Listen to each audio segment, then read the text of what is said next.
Hello and welcome back to another episode. Today I'm joined with Ben Gordon. At Benny_.g. No, okay, there we go.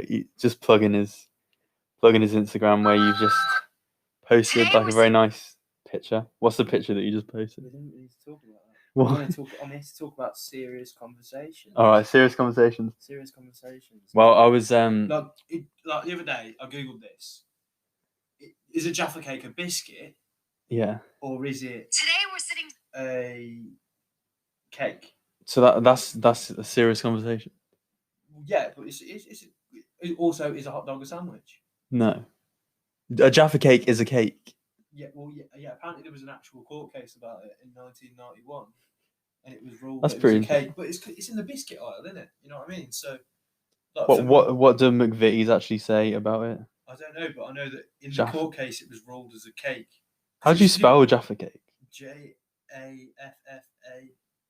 cake.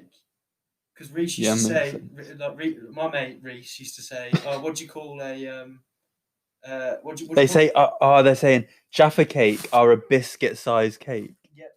All right, listen.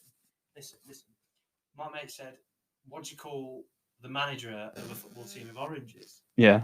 The Jaffa. Oh, like Jaffa. Yeah. But it's pretty good. The classification of a sandwich is 2 pieces of bread. Yeah. And then a substance like meat. But personally, I don't think. Wouldn't it be like a bap? Because it's kind of like hot dog constitutes as a sandwich. No.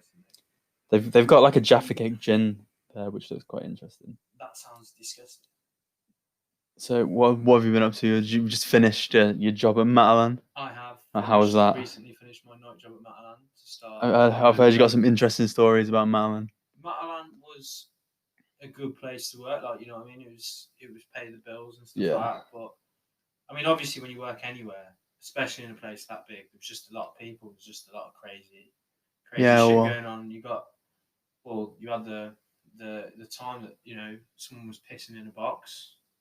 Oh, that's nice. Even though there wasn't really any kind of like target pushing that, like similar to like how Amazon had that problem where people were pissing in bottles to meet stuff. It wasn't really like that. So they were just doing it. I think they were just doing it for the sake of it. You know what I mean? Like the gratification of someone reaching into a box to pick up products and there's piss in there.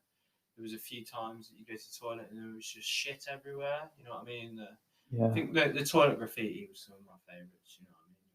What have you got on the toilet? You got there's loads, mate. You got Roman gypsy sock robbers. Oh no. You've got stuff about people personally, which I think is a bit harsh. What, some of the managers there? Yeah. I think, and then you had Elvis Lives was written everywhere. So they're quite. I don't know. I thought it was quite a weird one. The king is not dead. There was Harold Chapman. Thanks. He only kills Manx.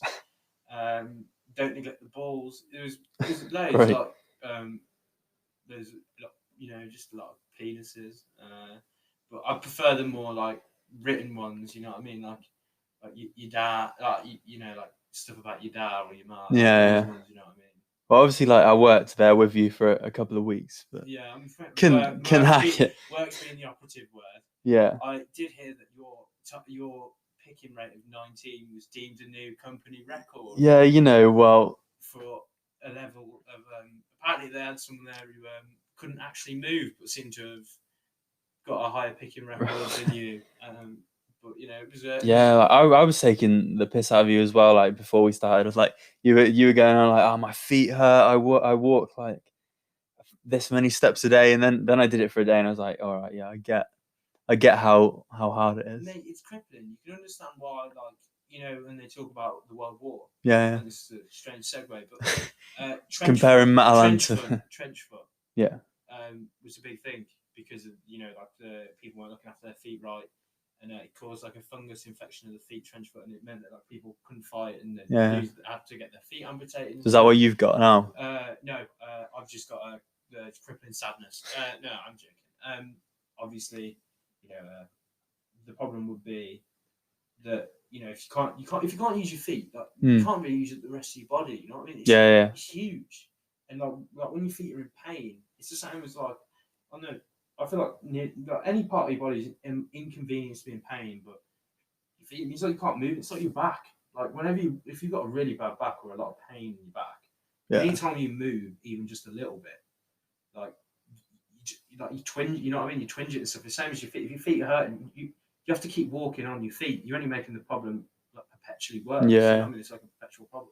I think a big thing that I felt when I was there was like you're just walking around and you stare at the same people for like 12 hours straight, and there's like a weird sort of mutual hate between everyone. Yeah, do you get what I mean? I think that like if you talk to people and you actually get friendly with people, some people in there are so nice. Yeah, like the guy you made friends with is like a lovely guy, isn't he? Yeah, and then like you got like it's, you know what I mean, it's finding that, but definitely there's just like if you don't talk to people, there's definitely like I think there's a definite mutual camaraderie in there as well. Yeah, in the break room there is. I remember the break. Especially, I think the biggest thing I saw was like it was almost like a class system created by just like the colour vests that people were wearing. Yeah. Like for example, you had like the yellow vests, who were us, like the ordinary workers. Orange were the supervisors, and then obviously you'd have some like yellows with green on, which would be first aiders and stuff. But it was kind of like a fight or flight response. If you saw the oranges, you know what I mean? Like. Yeah, I mean the greens. I didn't really see much of the greens. Anyway, we'll go on to what I was going to talk about today, and I don't know if you heard of this, but you've been on Bold Street, right? You know.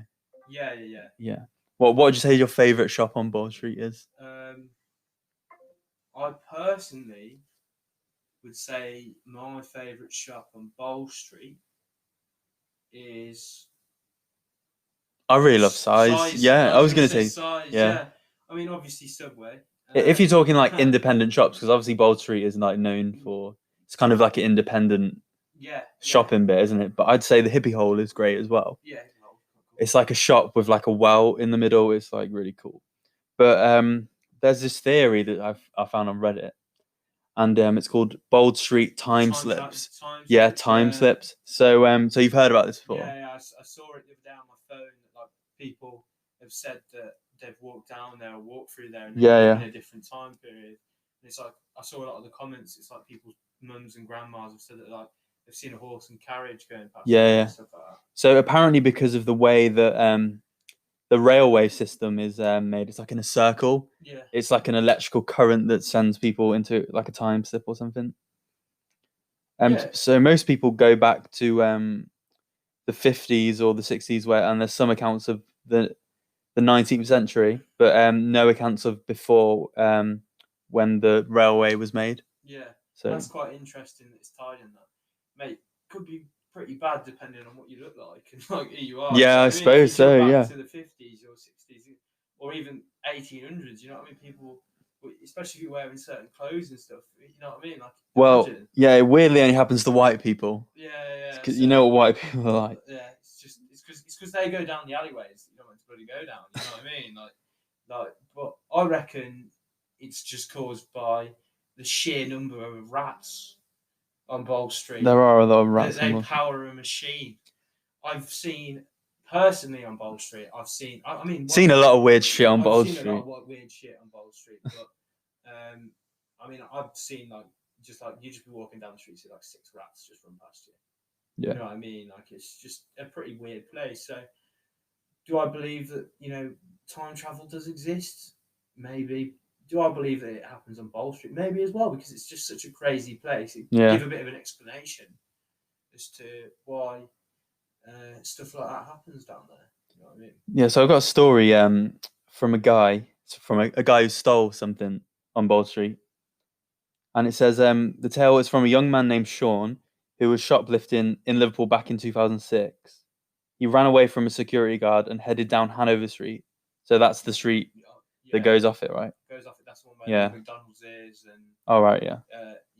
It's where you just past that. So if you were going to Liverpool one, you'd go down. Yeah. And then the Hanover Street's the one where you get all the buses going down. Oh, right, yeah. So he's saying trying to shake off the guard, Sean, who was 19 at the time, turned into a dead-end street called Brooks Alley. By the time he was out of breath and started to get a tight sensation in his chest, he soon realised that actually it wasn't a problem with him, but the atmosphere around him. He waited for the guard to come around the corner after him, Yeah. but he never appeared. So, thinking that the guard had given him the slip, he walked back out and started to walk down Hanover Street again. But he soon realised there was something wrong. The road looked different, and so did the pavement. He noticed cars driving down the road that looked very old-fashioned. Cars can't even drive down the road now, can they? No, not really. They normally have the barriers up. He noticed cars going down the road that looked old-fashioned, and the roadworks that he knew were there were now gone. Soon he saw people around him were wearing strange clothes, crossing over to Bold Street. He noticed that there were traffic lights that were there that weren't there before, Yeah. and bushes growing around the Lycham near a bar that he recognised. I don't know where that is, but he carried on walking, realising that actually something was really odd. Then he began to panic and realised that somehow he had stepped back in time, and the time slip was not going away. So, do you sort of believe in this? Well, yeah, but all right. So I've got a few questions. Yeah. Why would, after seeing that, would you automatically go, I'm in a different time period? Yeah. Like, you know what I mean? Like, why would you think, oh, maybe I've, like, you know what I mean? I suppose you could jump there with, like, seeing the old-fashioned stuff. I mean, there's another story about a guy, and he's in the time slip, and his first thought is like, oh, they're filming an old movie, which makes more sense. You know what I mean? To think that, like, But okay, so my other question is, yeah. So is that just where the story ends with Sean? No, there's more. There's more coming, but I mean, maybe I think it's a bit weird that that's what he instantly jumps to. Oh wait, so there's a bit saying so then he takes out his phone. Yeah. Taking out of his pocket, he tries to get a signal. So he's still actually got all his stuff on him. So yeah. He tries to get a signal, but of course it didn't work. Eventually he began to really panic, but spotted a kiosk selling newspapers, headed over. Leaning over the stand, he looked at the front page of the Daily Post. There in bold lettering was the date, 18th of May, 1967. He wondered what to do. What happened if he can't get back to his own time? What happened about friends and family? So it doesn't actually say how long he was in this sort of time slip for. See, my problem is, so his phone doesn't have any signal. Hmm. Right, fair enough. I would definitely take pictures or. Yeah, that's so true. But it's 2006. You got to remember. Oh yeah. So like, what is the sort of camera quality of it? It's not great, is it? I would try and document what was yeah, going on. you would do. I think. My personal no, you would. I think. But like, you are right. We are in a different time period now. Yeah. Everyone uses their phones. But then look. For example, sorry to interrupt you. Yeah. Like, as soon as there's a street fight, or as soon as anything happens on the street, people don't rush to help. Yeah, they that's get out true. their phones and start recording straight away. You know what I mean? I think we've just grew up in a generation now where it's like as soon as anything crazy happens, someone will try and document it. Yeah. You know what I mean? But why then has this not happened like in now times? You know what I mean? Like, because there's no documentation of it. So surely it's happened. Like, if they're saying there's so many stories it's happening all the time. Yeah. Then surely it's happened like, I don't know, like last year, last month. What you want about like the time travel? Yeah, the time slip thing. So why hasn't it? I saw a theory about when there was a lot more UFO sightings. Yeah. And obviously they say, oh, now because we've got a lot of better technology. But someone said, and I thought it was quite interesting, that because everything is documented now. Yeah. People don't want to time travel to this period because they can already see everything that had happened. Right. But they do in the past because, like, you can't document it. Yeah. Do you know what I mean? It's like, what's the point in us? Because they're not interacting. Say if it's just a UFO that's allowed to just come back into time and watch people. Yeah, I suppose. People are like, what? Why? The reason there's less sightings and the reason it's less common is because everything's already documented. But it wasn't 200 years ago and 100 years ago. And that's why there's more sightings. Obviously, I'm not saying that that's true. I just think it's an interesting theory. Carry on with Sean's story, though. So yeah, he wondered what to do. So speeding up the pace, he reached H. Samuels, the jewelers, and tried his phone once again. This time it worked. Sighing with relief, he looked around and realised that he'd returned to the present. But the strange thing was, he could still see down the end of the road people still walking around in 1967, so he was in kind of like both times now. Yeah. So when he went to the newspaper stand, how come no one interacted with him? Yeah. So, and why would he not? He hasn't detailed like him interacting with other people either. So, by the time Sean had seen enough and dived onto the bus home, when he was interviewed by the local newspaper later, he started over 4 times the exact account. Now, you may think that Sean was making the story up to escape from the guard, but the strange tale didn't end there. When the security guard was interviewed, he stated that when he ran after Sean and turned down the dead end alley after him, that Sean had completely disappeared. So he actually did disappear. It's quite strange. Which is quite crazy, actually. It's quite crazy. I think the only thing I think is that I definitely feel like it would have affected me way more. Yeah, like I wouldn't have just got the bus home. You know what I mean? Like I would have been like, you know, while there was no interaction with anyone, unless the point is that, you know, maybe the time slip suggests that you could go there, but like you can't really influence any kind of events or something. I don't know. Most of the stories that I have read, like none of them seem to interact with them at all. Like so it's like maybe because they're living in their time. Yeah, maybe they just can't. They can't see them almost. Sort of kind of thing. You know what I mean? They're like almost not there. That'd be an interesting topic towards ghosts. Maybe like you know what I mean? Maybe ghosts are from a different time. So do you think are you buying this story, like Sean's story of the time slip? I don't know, because like you know, time's a concept we've almost created. Yeah.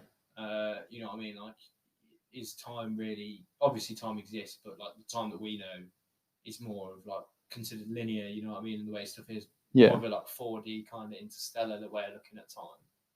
Might be the actual real thing. I don't know. Maybe it could be. You can't. The thing is, you're always going to be skeptical about something until you experience something. Yeah. The only thing that I kind of think is that, like, obviously, like deja vu and stuff like that, where I think stuff's happened before, and obviously, apparently, the psychological reason for that is that your brain wrongly stores a long-term memory into the short-term. You actually get a lot of deja vu. I've had a lot of deja vu, but there was when I was a kid. I was about 6 or 7, and I remember specifically that I had this dream one night about my mates going outside, and it was like break time. Yeah. And I went, I'm going to go to the toilet for a sec. And I remember doing, obviously you can't see, but I put my hand like up to wave, and then I turned my back of the hand like that. Yeah. And I turned my hand back like that. And I remember doing this specific wave as I was talking, I was looking in this specific corridor to go out. Like, I remember exactly as my primary school is. The weird part is I remember this part as a primary school so well as well still. And I remember 3 days later or 2 days later, not even, well, it was 1 or 2 days later. Yeah. The exact thing happened. And I did the exact same wave in the exact same place as I was about to go outside before I went to the toilet to then go outside. Yeah. And I remember as a kid, as a 6-year-old or 7-year-old kid or something like that. You were freaked out. Yeah, remembering I've had a dream about this. Yeah. But like, yeah, I haven't had it recently. My last one was a couple of months ago. But when I have it, I start having it more. Like I'll have 3 or 4 times in a couple of weeks. But the problem is, and the thing is with like Sean is like, you know, he just jumped on the bus and gone out. Yeah. When that happens to me for 5 minutes, I find it really hard to discern reality. Yeah.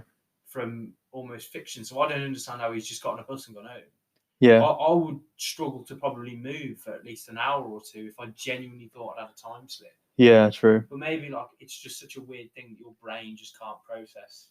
Yeah. What has just happened? You know what I mean? So I've got one more story about the time slip, and this one might be more like believable. And this is I think it happens in Central Station, where like Central, yeah. But that's the place where I used to have to go to travel to Kirby, where I was working. So it says when I was 20, so about 24 years ago, I was making my way through Liverpool to see my girlfriend. I needed to catch a train from Central Station, which, as you know, it is right, like it's on Bold Street as you come off it. So as usual, I walked down the large ramp that led from Bold Street into the station towards the entrance at the far end. Casually glancing around, I wasn't really paying much attention. I shot a look right, and I registered something odd straight away. My pace slowed and I kept walking. There on the right was a cafe/coffee shop. It had sprung up out of nowhere at the time. I thought it was odd, as my girlfriend and I often went to these places around there. And only the other day I'd walked down the same ramp and the cafe had definitely not been there. To make the situation even stranger, everyone in the shop and the few that were sat outside were all dressed in very odd clothes. I'm guessing, looking back now, they were in 1900s clothing. The woman that I saw was wearing large hats and looked very out of place. My first thought was there was something being filmed, and maybe it was a special kind of day. The cafe was doing, and everyone was getting up nicely dressed. So I just put it down to a lack of noticing there before being on one of the age. I didn't really pay attention. I glanced ahead to make sure I wasn't going to walk into something. When I immediately looked back, the cafe was gone. So basically, this guy is a bit different to the Sean guy. So he's looked back and just a cafe had been there out of nowhere, and everyone's just dressed in Victorian clothes. So it's kind of different, but they're all getting sort of similar sort of time periods. Like he's saying, like that might be the 1920s, and then he's saying the 1960s. But they don't go back to anywhere past the 1900s. Yeah. My quick question is, if you were going to be time travelled. Yeah. So obviously it's roughly in the last 100 years. Mm-hmm. Because, you know, I think that's when you were saying the line was built. Yeah. Which decade, or even year, if you want to go that specific, but more so decade, I'd say. Yeah. Would you want to go back to? Definitely not the 20s and 30s. Well, yeah, I feel like that would be freaky, like really scary. Probably not the 40s as well, mate. No, yeah, the wartime. It was the wartime. The bombed out church might not have been bombed out then. Yeah, do you know what I mean? Yeah. So I definitely would probably say 80s or 80s would be dead cool. Would be fun, wouldn't it? Like Because all the clubs. You know what I mean? 90s maybe as well. 90s would be cool. Because I've always heard, a lot about the 90s. But it wouldn't be too different to now. Do you know what I mean? I've always said the 50s. Or 60s would be quite cool, apart from all the racism. Well, they've got things like, we still have racism and milkshakes, you know? I mean, obviously, like, there was terrible times. Yeah. Obviously, racism still, prevalent in today's society, but, even more so back then. Yeah. But I've always said that, like, I'd like to go back to the 50s or 60s. More so in America, though. But I think that's just because the influence of, like, movies like Back to the Future. Yeah. Like the diners, you know I think is that more 60s than in the 50s? Yeah. I think that, like, the influence of, like, Grease and, like, Back to the Future's made me always want to, like, see. Like, you know what I mean? I think they had quite a cool, like, style and sense of, like... I think I'd rather want to go in the future than the past, though, personally. I've always said that, personally. I think I've always wanted to go in the future because it's not documented. You want to see what's life like. There's only a couple of... specifically, there's a couple of things. I want to see the pyramids. I want to see how they were built. I think that's always been a very interesting but apparently, sort of conversation. I heard that people were like bigger and stronger back then. It took about 300 people to lift one of the bricks, but they still managed to lift it. Do you know what I mean? Obviously, yeah, of course they probably would be stronger, but it's more the mate, it's just crazy. What? So how are you saying the pyramids were built? I don't know. I don't know whether I buy into the idea of like there being alien sentient life that came down and helped people build the pyramids. I mean, pyramids and Stonehenge are like very similar, aren't they? Where no one really knows how they were built. And then you've got like, I don't know. There's definitely like a lot of unsolved things that you'd want to know. Yeah, true. You've got even crimes. I think a lot of the crime ones are interesting. Yeah, I mean? Well, we're going to save the unsolved crimes for another episode because I've got quite a bit on unsolved crimes. Yeah. So fair enough. So so we're going to leave this episode here. But thanks for coming on. Cheers. Cheers. Bye.